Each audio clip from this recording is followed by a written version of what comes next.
Sejam bem-vindos ao canal Professor Charles Camilo, Humanas ao alcance de todos. Bem, estamos iniciando mais uma aula aqui do nosso curso preparatório para a Polícia Militar do Estado de São Paulo, curso de Conhecimentos Gerais para a prova de soldado segunda classe da Polícia Militar do Estado de São Paulo, em parceria com o pessoal do Estudo Tático Cursos Preparatórios. O tema da nossa aula, vegetação brasileira. Os principais biomas do Brasil são Amazônia, Cerrado, Caatinga, Pantanal, Mata Atlântica e Pampa. Esses são os principais biomas do Brasil. Agora nós vamos conhecer as características de cada um deles. Por quê? Porque geralmente a VUNESP ela sempre costuma, dentro de questões relacionadas a biomas brasileiros, utilizar, né, elementos de base de acordo com as características de cada bioma. A floresta amazônica ela abrange cerca de 45% ou pouco mais de 50% da área total do país, embora ela venha a ser intensamente destruída nas últimas décadas, estendendo-se por quase toda a região norte do Brasil. Só que, segundo os números, né, nas últimas décadas, o índice de desmatamento na região amazônica tem diminuído.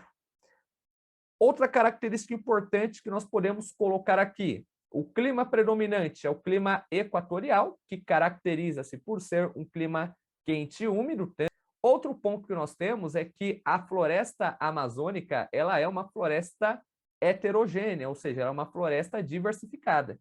Então, geralmente, a floresta amazônica ela é dividida em três partes. Mata de várzea, que é a região que durante a época das cheias as margens ficam inundadas. Nós temos a mata de terra firme, que é a parte que permanece seca, e a mata de igapó, que é a parte, né, que permanece constantemente inundada. Nesse nosso mapa, nós temos a distribuição das regiões de cerrado dentro do território brasileiro, bem conhecido como savana brasileira, a segunda formação mais extensa do país, perdendo para a floresta amazônica.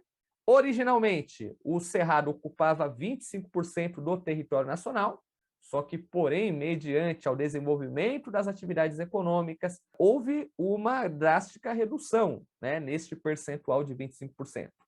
E a vegetação do cerrado, ela vai se caracterizar pelo domínio de pequenas árvores, né, e arbustos bastante retorcidos, geralmente espaçados. Essa região do cerrado, ela convive com períodos de estiagem. Então, essas árvores elas têm raízes profundas, porque durante a época da chuva, geralmente essas árvores vão armazenar água em suas raízes. E durante a época da estiagem, essa água armazenada vai servir como fonte de nutrientes. Outro ponto importante para ressaltar em relação ao cerrado: 45% da vegetação do cerrado foi destruída, e esse processo acelerou-se nas últimas décadas em consequência da expansão da fronteira agrícola, em consequência da expansão da agropecuária no Brasil Central. Vamos agora aqui para a análise da terceira formação vegetal do país, que é a caatinga, uma vegetação característica do clima semiárido do sertão nordestino. O bioma caatinga apresenta plantas xerófilas, né, que são plantas adaptadas à aridez, plantas com raízes profundas, que na época das chuvas armazenam água em suas raízes. E a caatinga caracteriza-se por ser uma imensa mata seca que perde suas folhas durante a estação em que há escassez de chuvas, né? Quando chove em geral no início do ano, a paisagem ela muda muito rápida, pois as árvores cobrem-se de folhas, o solo fica forrado de vegetação e plantas pequenas e assim por diante. O Pantanal é um bioma característico ali da região centro-oeste, que predomina principalmente a região correspondente ao oeste do Brasil, próximo ali da fronteira do Paraguai com a Bolívia, né, o Pantanal Mato-Grossense, e a vegetação do Pantanal ela é heterogênea, porque dentro do Pantanal eu terei vegetação característica da floresta amazônica, e alguns trechos eu também terei vegetação característica do cerrado.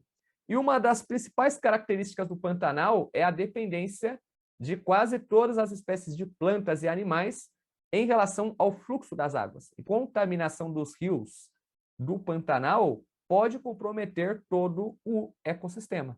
No nosso mapa, nós temos a distribuição geográfica deste bioma, e a Mata Atlântica corresponde a mais ou menos ao domínio de clima tropical úmido. Esse nome foi dado pelos portugueses por causa da localização da mata entre o litoral e o interior do país, né? 96% da vegetação original da Mata Atlântica foi dizimada, restando apenas alguns trechos mais esparsos em encostas montanhosas, como, por exemplo, ali na Serra do Mar. E a maior parte dos animais ameaçados de extinção aqui no Brasil são, né, originários da Mata Atlântica.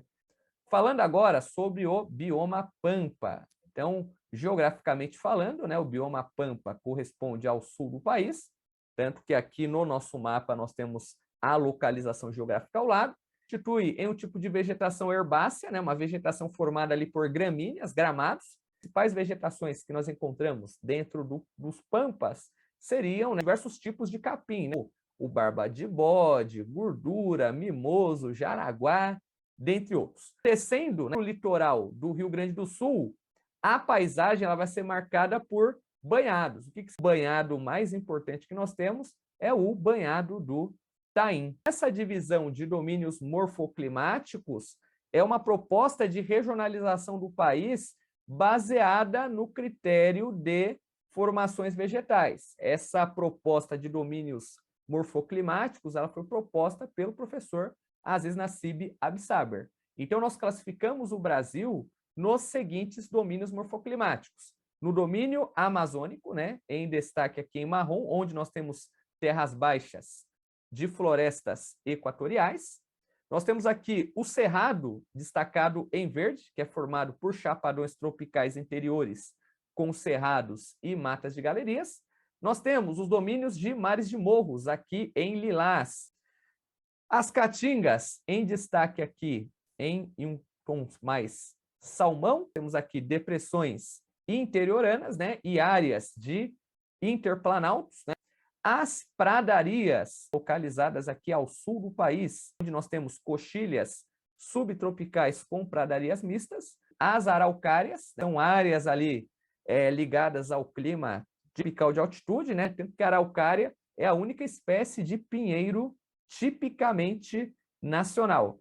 E as faixas de transição, que seriam essas áreas aqui em destaque em amarelo, onde nós temos o encontro, né, vários biomas. Entre a floresta amazônica e a caatinga, eu tenho a Mata dos Cocais, que corresponde ao estado do Maranhão. Eu tenho aqui também, né, o Pantanal, que no Pantanal eu encontro tanto a vegetação da floresta amazônica, quanto a vegetação do cerrado e assim por diante. Bem, meus amigos e minhas amigas, finalizo aqui a nossa aula. Nessa aula nós falamos sobre vegetação brasileira. Muito obrigado, tudo de bom, fiquem com Deus e que a força esteja com vocês.